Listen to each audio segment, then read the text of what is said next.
Esses caçadores encontram bosta de boi, um sinal de que não passariam fome naquele ano. Seguindo o cheiro, chegaram a um penhasco onde os bois estavam. Eles se esgueiraram até ficarem próximos, e com um comando do chefe, avançaram com lanças em mãos, gritando ferozmente. Os bois, em resposta, investiram contra eles. Mas os caçadores tinham um plano. Jogaram todas as lanças no chão, formando uma barreira. Assustado, o rebanho se virou e correu para o penhasco. Um por um, os bois caíram e morreram na queda. Caçada bem sucedida, sem esforço. Mas então, um boi velho ficou furioso e avançou direto para Koda, o mais frágil do grupo. Era sua primeira caçada. Ele nunca tinha visto algo assim. O impacto do boi foi brutal, jogando-o longe. Antes que pudesse se recuperar, o animal veio de novo, pegando-o com os chifres e levantando-o no ar. O pior, o boi estava correndo direto para o penhasco. O pai de Koda, vendo o perigo, lançou uma lança certeira no coração do animal, mas era tarde demais. Antes de morrer, o boi lançou Koda para longe. Os caçadores correram para ver o que aconteceu. Para a sorte de Koda, ele conseguiu se segurar na parede do penhasco, mas no instante seguinte...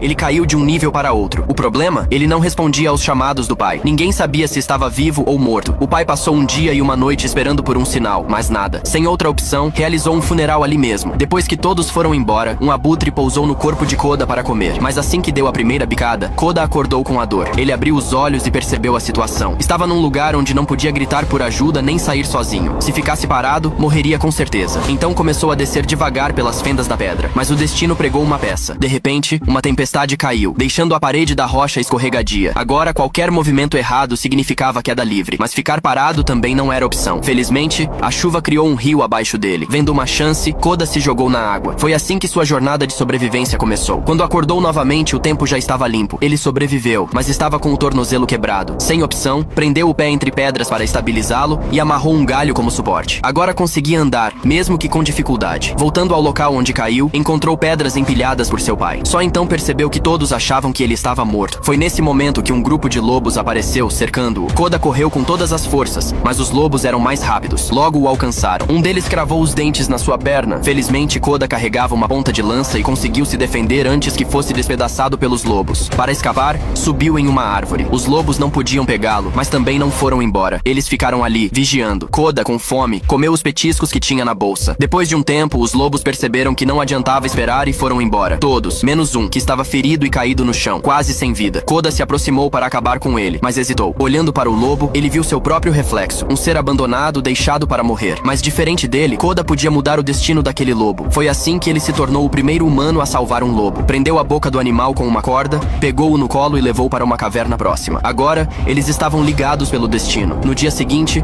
o lobo conseguiu se soltar da amarra. Para mostrar que não era inimigo, Koda ofereceu água. O lobo rosnou, mostrando os dentes, mas depois percebeu que Koda queria ajudá-lo. Aos poucos, o garoto se aproximou e cuidou de seus ferimentos. Para evitar infecções, usou um alimento especial sobre as feridas. Depois, jogou um pouco no chão e gesticulou para o lobo comer. O bicho entendeu e comeu. No dia seguinte, Koda caçou um coelho. O lobo, sem comer carne há dias, atacou o alimento com ferocidade. Mas Koda não aceitou esse comportamento e deu-lhe um tapa. Pegou a carne, mordeu primeiro e só então deu ao lobo, mostrando quem estava no comando. À noite, assou a carne para comer. O cheiro fez o lobo salivar, mas Koda ignorou. Só depois que ele se acalmou, recebeu um pedaço. Assim, o lobo aprendeu que precisava obedecer. Com o tempo, Koda se curou, e o lobo também. Agora, nada impedia que voltasse para casa. Ele tentou afastar o lobo para que voltasse à sua alcateia, mas o animal se recusava a ir. Onde Koda ia, o lobo seguia. Tentou espantá-lo com um galho, mas o bicho apenas pegou o galho e trouxe de volta. Então, o lobo correu à frente e apontou algo com o focinho. Koda se aproximou e viu um grupo de javalis. Sem esperar, o lobo avançou e os espantou na direção de Koda. Mas Koda, pego de surpresa, falhou no ataque e os javalis fugiram. O lobo olhou para ele com desconfiança, como se questionasse se aquele chefe realmente sabia o que fazia. Koda, sem graça, deu um petisco como pedido de desculpas. O lobo adorou. A partir daí, uma nova amizade nasceu. O lobo caçava, Koda cozinhava. O lobo aquecia Koda nas noites frias, e ele retribuía pegando peixes no rio. Koda então deu um nome ao lobo, Alpha. Mas o inverno estava chegando, e ele ainda não tinha encontrado o caminho de casa. O que será que vai acontecer com o Koda e seu lobo? Será que ele vai sobreviver e encontrar o caminho de casa e reencontrar a sua família? Siga este canal, curta e comenta a parte 2.